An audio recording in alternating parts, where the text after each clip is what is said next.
ครับในแคว้นล้านนาโบราณนั้นนะครับมันกว้างใหญ่ไพศาลนะครับนับตั้งแต่สุโขทัยนี่นะครับไปจนถึงปู้นะครับ12ปนาเมืองจีนพุ่นนะมามีหลายเผ่าพันธุ์นะครับที่เปิ้นอาศัยอยู่ในแคว้นนี้นะครับอย่างเช่นนะครับไตยวนไตลั่วไตลือไตเขินไตยองนะครับแม่มา4-5เผ่าพันธุ์หลักๆนะครับแม่ไอ้ย่อยๆเนี่ยเขายังบอกกึดเลยนะครับมันมีอย่างจำลายอยู่นะครับอันหมู่นี้เพิ่นใจไอ้ภาษาเขียนเดียวกันนะครับ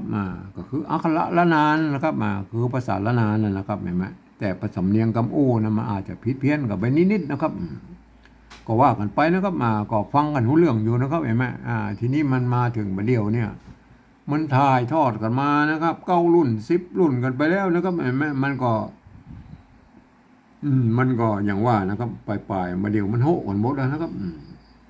มันโหกันหมดแล้วนะครับเอาไปหันนะครับบางกรรมส่วนใหญ่แล้วมันก็เขียนเหมือนกันนะครับภาษาละนานะครับบางกรรมมันจะมีบางกรรมนะครับที่มันเขียนแตกต่างกันไปนะครับเฮาก็มาจังว่าได้นะครับเฮาจะไปทึกทักเรื่องว่ามันอันนั้นผิดอันนั้นถูกนะครับ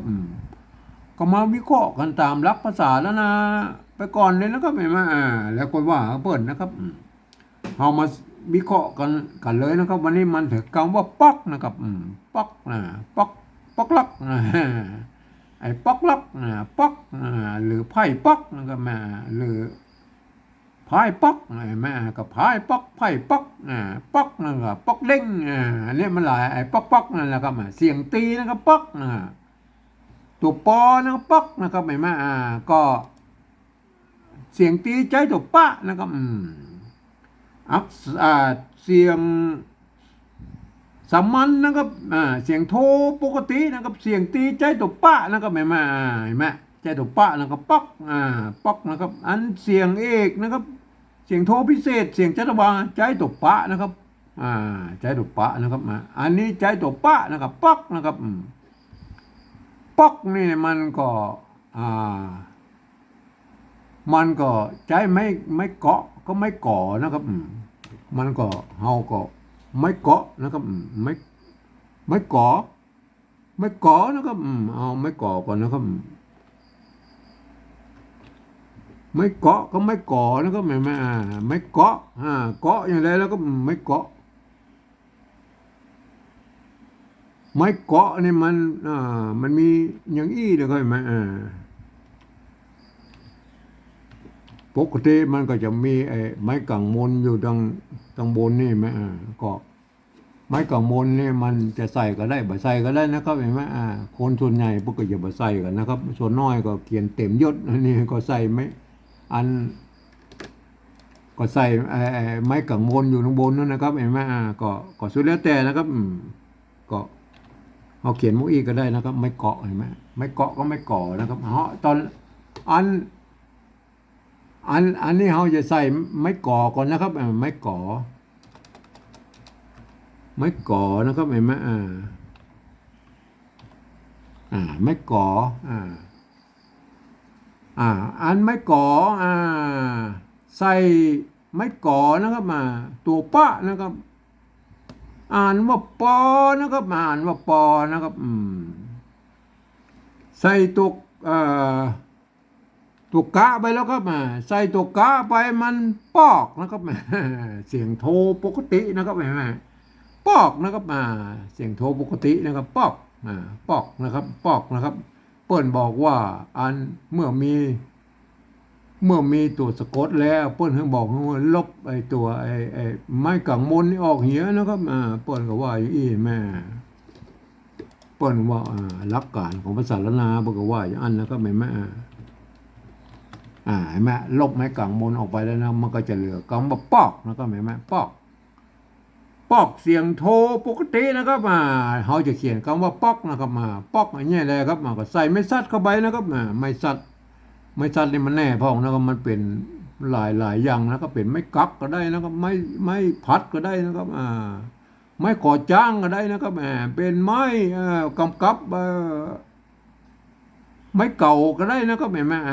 หรือเห็นไหมอันในกรณีนี้มันเป็นเลข8นะครับไม้ ไม่แต่คูนะครับแทนไม่แต่คูนะปักเห็นไหมมัน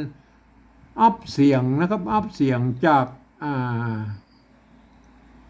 จากโทรปกตินะไปเป็นเสียงตีเลยนะครับแม่ปักนะครับมาเปิ้ลนึงบอกโบราณนะฮือเยาะฮือซัดนะครับมาซัดคือหมายมันการซัดเนี่ยมันก็อย่างว่ามันก็ถ้ามันเป็นตัวปะมันก็ออกเป็นเสียงจัตวานะป๊อกไปเลยนะครับมาอันนี้เป็นตัวปะนะอักษรต่ำนะครับแม่มันก็เลยกลายเป็นเสียงตีนะแม่เป็นปักนะครับแม่ได้อะไรไหมตัวแรกได้นะครับหลักการตัวนี้นะครับแม่อันหลักการตัวที่สองนะครับมาอันนี้ไม้ก่อนะครับมาอันนี้ไม้เกาะแล้วครับมาไม้เกาะนี่มันก็ไม้เกาะนี่เราใส่ตัวปะเข้าไปนะครับแม่ปะนะครับเอาใส่ตัวปะเข้าไปนะครับมาใส่ตัวปะเข้าไปมันเปาะนะครับมาเปาะอะไรไหมมันเปาะแล้วเห็นไหมมันเสียงตีแล้วเห็นไหมเปาะเปาะใส่ตัวกาเข้าไปแล้วครับมาป๊อกมันได้เลยเห็นไหมป๊อกเลยเห็นไหมมันป๊อกเลยนะเมื่อมีตัวสะกดแล้วเพิ่นบอกว่าเฮ้ยลบไม่โกนี่ออกเหี้ยนะครับเห็นไหมป๊อกมันก็เหลือเต้าอี้นะครับเห็นป๊อกได้เลยเห็นไหมอันป๊อกตั้งหน้านี่มาจากไม้ก่อนะครับไอ้ป๊อกตั้งหลังนี่มาจากไม้เกาะเห็นไหมก็เยี่ยได้ป๊อกป๊อกเห็นไหมก็บ่ยากนะครับอันมันจะยากอยู่ตรงที่ว่านะเราจะไปขยายความเมื่อคนอื่นในหูในหันตัวนะมันยากกว่านี้นะภาษาละนาของเราเนี่ยมันเป็นภาษาที่มันตายไปแล้วนะครับป้นมาได้ใจในทางราชการนะครับก็อย่างว่านะเราจะต้องใจภาษาอื่นๆนะฮะมาเทียบเคียงเขียนนะครับภาษาที่มันใกล้เคียงภาษาละนาของเราที่สุดก็คือภาษาไทยนะครับภาษาไทยนะครับเปิ้นมันเกิดมาจากที่เดียวกันนะครับมันปอกขุนรามคำแหงที่เดียวกันนี่นะครับอันผมเองนะผมได้ใจหลักการของปริวัติภาษาของสภาวัฒนธรรมมหาวิทยาลัยเชียงใหม่นะครับเปิ้นตกลงกันไว้เมื่อปลายปี28นะครับเปิ้นตกลงกันไว้ว่านะครับการที่เอาภาษาไทยมาปริวัติเขียนเป็นภาษาละนาเนี่ยก็ทำได้อยู่3แบบนะครับ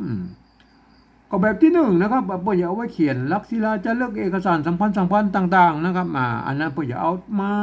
เปิ้นจะเทียบมาทุกไม้ทุกอักษรนะครับทุกเครื่องหมายนะครับอันนี้เฮามาอู้ถึงแล้วก็เฮามาได้ใจนะครับเฮามาโอ้กันถึงแบบที่2เลยนะครับแบบที่2นั่นน่ะเปิ้นบอกว่ายืมเอาอักษรไทยนะครับมาปรับเทียบเพื่อเป็นอักขระละนาตั้งบนนี่นะครับแล้วก็ประกอบกันขึ้นมากับแบบภาษาไทยนะครับผสมประสานกันไปบางทีไม้หรือสระมันมาตรงมาตัดกันก็มาเหมือนกันนะครับก็สามารถบูรณะกำซับได้นะครับเมื่อเขียนหน้าตามออกแบบไทยๆนะครับเห็นไหมอันนี้คือหลักการของเปิ้นนะครับแต่เวลาอ่านนั่นนะท่านจะต้องนึกถึงว่าไอ้อักขระไอ้เหล่านั้นนะอักษรเหล่านั้นนะเป็นอักขระละนานะครับท่านจะต้องอ่านแบบภาษาละนานะครับคนอื่นๆทั่วไปบ่สามารถเข้ามาอ่านได้อย่างเช่นตัวนี้ไหมอันนี้ท่านต้องเห็นว่าเป็นตัวปะนะครับไม่ใช่พอพานนะครับไม่ใช่พอพานนะครับอ่านตัวปะนะครับเห็นไหมอันนี้ตัวปะนะครับตัวปะนะครับอย่างเงี้ยมันอย่างเงี้ยแหละถ้าคนบอกเฮียนหูภาษาละนามาบ่สามารถเข้ามาอ่านได้นะครับมันจะผิดเพี้ยนสำเนียงกันไปหมดนะครับเฮามาเทียบเลยนะครับเห็นไหมตัวป้านะครับยืมตัวพอพานมาเป็นตัวป้านี่นะตัวปอเนี่ยมันภาษาละนาเพิ่นมี2ตัวนะครับตัวปะกับตัวป้านะครับตัวปะนั่นเป็นอักษรสูงนะครับตัวปะนี่เป็นอักษรต่ำนะครับเห็นไหมก็เปิ้นจัดไว้อย่างนั้นนะครับเอากันย้อนใช่ไหมไม่มีกันย้อนก็เอาอ่างนะครับอันตัวกะนะครับตัวกอไก่นะครับไม้ซัดเห็นไหมไม้ซัดในที่นี้มันทำเป็นไม้แต่คู่นะครับยืมทำหน้าที่เป็นไม้แต่คู่นะครับเนี่ยเห็นไหมต้องอ่านตัวปะนะครับไม้แต่คู่นะครับตัวปะไม้ซัดนะฮะตัวกันย้อนนะครับไม้กะนะครับอ่านว่าปักนะครับไม่ใช่พักนะครับไม่ใช่พักนะครับปักนะครับอ่านว่าปักเนี่ยมันเหมือนคนอื่นได้เข้ามาอ่านได้เลยไหมอันตัวที่2แล้วอันตัวที่2ก็ตัวป้าก็เอาพอพานเนี่ยมาเขียนได้ไหมป้าก็เขียนด้วยพอพานได้ไหม ตัวอากันย้อนนะครับมาตัวอากันย้อนอ้างนะครับตัวกะไอ้แม่ก็ไก่นะครับไม่กะไอ้แม่ไม่กะไม่กะสระอะเนี่ยแม่ตัวปะนะครับมาอากันย้อนตัวกะนะครับไม่กะเนี่ยแม่อ่านว่าปักนะอ่านว่าปักไม่ใช่พอกะนะครับมามันคนทั่วไปไม่สามารถเข้ามาอ่านได้นะครับท่านต้องใจหลักการภาษาละอ่านนะครับแม่ก็อย่างอี้นะครับอ่านแบบที่สองนะพวกเขียนว่าเอาไว้นี่อย่างแล้วครับอันเนี้ยมันมีประโยชน์อย่างแล้วก็มันมีประโยชน์ต่อนี้ว่านะครับอันภาษาละนาทางบนมันหายไปนะครับก็ง่ายได้แล้วครับก็เอาภาษาปริวัติแบบที่สองเนี่ยแบ็กกลับนะปริวัติกลับไปเป็นภาษาละนาทางบนพูดได้นะครับเห็นไหมเห็นไหมอันแต่ละแบบมันก็อันจะบ่งบอกได้อยู่แล้วว่ามันมาจากแบบใดนะครับมาป๊อกนะป๊อกมันมาจากแบบใดภาษาละนานะเห็นไหมมันก็มาเหมือนกันนะครับแต่อันเฮามาอู้ถึงแบบที่สามนะครับแบบที่สามนั้นก็คือฟังเสียงภาษาละนาตะบนพุ่นนะครับเปิ้นอู้มาอย่างใดนะครับก็เอาภาษาไทยนะครับเขียนไปจากนั้นนะสะกบเขียนไปให้ได้นะครับเขียนไปจากนั้นนะครับอันภาษาไทยที่บนเขียนบัได้นั่นน่ะก็คือเสียงโทพิเศษนะบนบะมีนะครับวันนี้มันมีเสียงโทพิเศษแล้วแต่อู้ฟังไม่ได้แล้วมันที่บนเขียนมาได้นะครับอันตัวอื่นนั้นบนเขียนได้หมดกูกำนะครับเอามาเล่งฟังมาดูเลยนะครับเขาได้ยินว่าป๊อกนะครับป๊อกนะครับต้องเอาปอปลามาเขียนนะครับปอนะครับต้องเอาปอปลามาเขียนป๊อกนะครับป๊อกนะครับสะกดเขียนได้นะครับสะกดเขียนได้นะครับอันนี้มันปอกนะมันแบบป๊อกนะครับ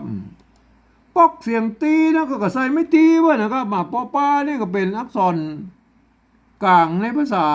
ไทยนะครับแม่เปิ้นกับพันในกูเสียงแล้วก็ปักนะแม่เสียงตีก็ใส่ไม่ตีไปเลยแล้วก็มันก็ถึงแม้จะเป็นสระเสียงสั้นหรืออันยังก็แล้วแต่นะครับมันเฮาบอกมาคำนึงถึงแล้วปักนะครับเสียงตีก็ใส่ไม่ตีแม่ปักตัวที่สองแล้วก็ตัวที่สองก็ปักนะครับปักก็ใส่ไม่ตีบ่นะครับปักเห็นไหมได้เลยนะปักได้ปักอันนี้กับป๊อกอันนี้กับป๊อกเห็นไหมอันนี้ภาษาไทยนะครับอันนี้ แบบที่สองนี่หน้าตามันแบบเป็นไทยๆนะครับแต่เวลาอ่านท่านจะต้องว่าหันว่าอันนี้มันคือตัวปะนะครับไม้ซัดนะครับกันย่อนนะครับตัวกะนะครับอันนี้ไม้กะนะเห็นไหมมันต้องอ่านว่าปักนะครับอ่านว่าปักนะ คนทั่วไปไม่สามารถเข้ามาอ่านได้นะมันจะผิดเพี้ยนสำเนียงนะครับอ่านภาษาละนาเงาเปิ้นก็เขียนได้อยู่สองแบบนะครับป๊อกเสียงตีเห็นไหมก็มาจากไม่ก่อก็ไม่เกาะนะครับท่านก็เอาไปพิจารณากันนะครับก็ตามหลักการที่เบื้องต้นนะครับที่ผมได้อู้แล้วมาแล้วนะครับก็ผมก็ขอบรรยายเพียงแค่นี้นะครับวันนี้นะครับ